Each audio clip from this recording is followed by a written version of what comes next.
નમસ્કાર, આપ જોઈ રહ્યા છો સંદેશ ન્યૂઝ તમામ મહત્વપૂર્ણ સમાચારો સાથે. નમસ્તે ગુજરાત બુલેટિન સાથે હું છું અંકિત. મહત્વપૂર્ણ સમાચારથી બુલેટિનની શરૂઆત કરીએ. રાજ્યમાં ગરમી અને ઉકળાટ યથાવત રહેવાની આગાહી હવામાન વિભાગ દ્વારા કરવામાં આવી છે.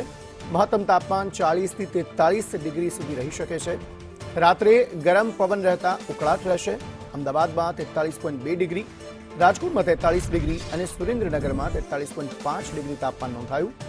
અમરેલીમાં 42.5 જ્યારે ગાંધીનગરમાં 42.8 ડિગ્રી તાપમાન નોંધાયું છે.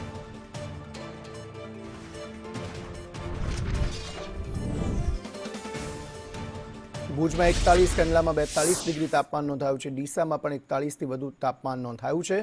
દિવસભર પુષ્કળ પાણી પીવો. આકરી ગરમીથી બચવા માટે તમે શું કરી શકો તેની માહિતી ગ્રાફિક્સના માધ્યમથી સમજો. વધુ પાણી પીવાનું રાખો. બપોરના સમયે ઘર કે ઓફિસની બહાર નીકળવાનું ટાળો. જરૂર હોય ત્યાં સુધી ઘરની બહાર ન નીકળો. જરૂર ન હોય ત્યાં સુધી છાશ કે લીંબુ શરબત પીતા રહો. આ ઉપરાંત ગરમીથી બચવા માટે ટોપી પહેરવાનો આગ્રહ રાખો. આ બધી વસ્તુઓ વધુ પડતી ગરમીના કારણે જે ડિહાઇડ્રેશન થઈ જાય છે તેનાથી તમને બચાવશે.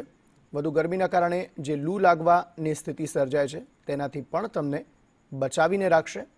હીટ સ્ટ્રોકથી બચવા તડકામાં ન ઊભા રહેવું તેવી પણ સલાહ જે તંત્ર છે તે આપને આપી રહ્યું છે. તો આ બધી વસ્તુઓનું ધ્યાન રાખતા વધુ આકરી ગરમીથી તમે બચી શકશો. સુતરાઉ કપડાં પહેરવા પણ આપના માટે હિતાવહ છે. આ બધી વસ્તુઓનું ધ્યાન રાખી આપ ગરમીથી બચી શકો છો.